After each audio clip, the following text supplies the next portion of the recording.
जी, पितृपक्ष चल रहा है और पितृपक्ष में बहुत से परिवार ऐसे होते हैं जो मतलब जिनमें बेटियां होती हैं, तो बेटियां श्राद्ध कर सकती हैं या नहीं, एक लोगों के मन में सवाल है। इसी लेकर आपका क्या कहते हैं? देखिए, मैं आपको बता रहा हूँ, पितृपक्ष जो है, बेटियां भी तो माता पिता से पैदा हुई है ना, वो क्या अन्यथा नहीं है। अगर हमारे यहाँ पुत्र नहीं है तो बेटियों का कर्तव्य है कि वो अपने माता पिता दादा के लिए पितृपक्ष में भी श्राद्ध कर सकती हैं। ये बड़े सौभाग्य की बात है उनके लिए भी। हमारे माता पिता को, बुजुर्गों को अगर कोई जल दे रहा है, बेटी हो या बेटा हो, देवता हो, देवते के लिए भी हमारे शास्त्र में लिखा गया है कि देवता जो है नाना नानी का श्राद्ध कर सकता है। अगर देवता है या कोई नाती है तो ये श्राद्ध कर सकते हैं। बेटियां तो महाराज जी आजकल मुख अग्नि दे रही हैं। इससे बड़े भारत की सौभाग्य की बात क्या है कि बेटियां हमारे साथ में हैं। हम बेटियों को साथ में लाके, अब तो संसद में भी बेटियों को आरक्षण दे दिया है, तो ये तो बड़ी सौभाग्य की बात है कि बेटियां हमारे साथ में हैं। गुरुजी क्या कर सकते हैं? गुरुजी, जो मतलब पूर्वजों को बेटियां श्राद्ध करेंगी तो वह किस तरीके से करें जिससे उनका मतलब पूर्वजों को अन्न ग्रहण हो जाए? देखिए, जैसे जिस स्थिति में उनके यहाँ जो पधारे हैं, हमारे यहाँ जैसे हमारे यहाँ बेटा करता है, पुरुष करता है, उसी बिल्कुल प्रकार से बेटियों को भी श्राद्ध करने का पूरा अधिकार है।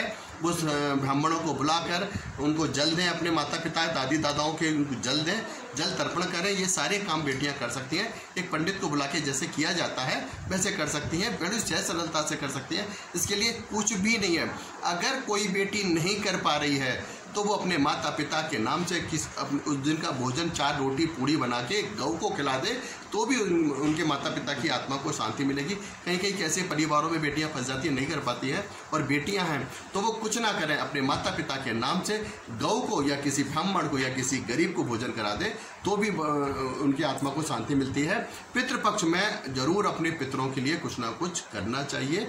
बेटा हो या बेटी हो, नाती हो या देवता हो, ये सबके लिए करना चाहिए। ये बहुत जरूरी है। उन्हीं के आशीर्वाद से हम सारे हो रहे हैं। हम कम से कम भारत की सबसे बड़ी ये है कि हम लोग अपने पितरों को भी याद करते हैं, आने वाले को सबको याद करते हैं। ये बहुत अच्छी बात है। अगर नहीं है तो गौ को भी खिला के कर सकते हैं। गुरुजी, जिन लोगों को तिथि के बारे में ना पता हो वो किस दिन श्राद्ध करें? देखिए, अगर हमें नहीं पता है तो हम लोग अमावस्या में किसी का भी श्राद्ध कर सकते हैं। अमावस्या वाले दिन सारे जितने भी हमारे पितृपक्ष के लोग हैं वो अमावस्या पे आते हैं और पितृलोक से आके सबको आशीर्वाद दे के और प्रसाद ग्रहण करके फिर वो अपने लोक में चले जाते हैं। इसलिए अमावस्या सबसे उत्तम बताया गया है। जिसको नहीं मालूम है वो अमावस्या पे कर सकता है। मुझे कुछ सवाल लेता है कि जैसे किसी व्यक्ति का श्राद्ध पहले पड़ रहा है और उसकी पत्नी का श्राद्ध बाद में पड़ रहा है, तो दोनों श्राद्धों को एक साथ किया जा सकता है? नहीं, मैं बता दूं, ऐसा हमारे शास्त्रों में और संतों ने ऐसा बता रखा है। जैसे कोई बीमार है, वैसे तो अलग अलग करना चाहिए, लेकिन उसके घर में कोई पत्नी उसकी बीमार है या कोई परिस्थिति ऐसी है, परेशानी है,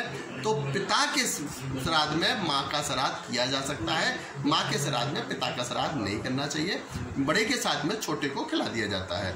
तो ऐसा है, हमारे शास्त्रों में कहा गया है। अगर दादाजी का श्राद्ध है तो दादी को बुला के खिला दिया जाए, पिता का है तो माता को बुला के खिला दिया जाए। ऐसा एक श्राद्ध करना है तो ये कर देना चाहिए। पिता या दादा के साथ में, पुरुष के साथ में माँ को खिला दिया जाता है।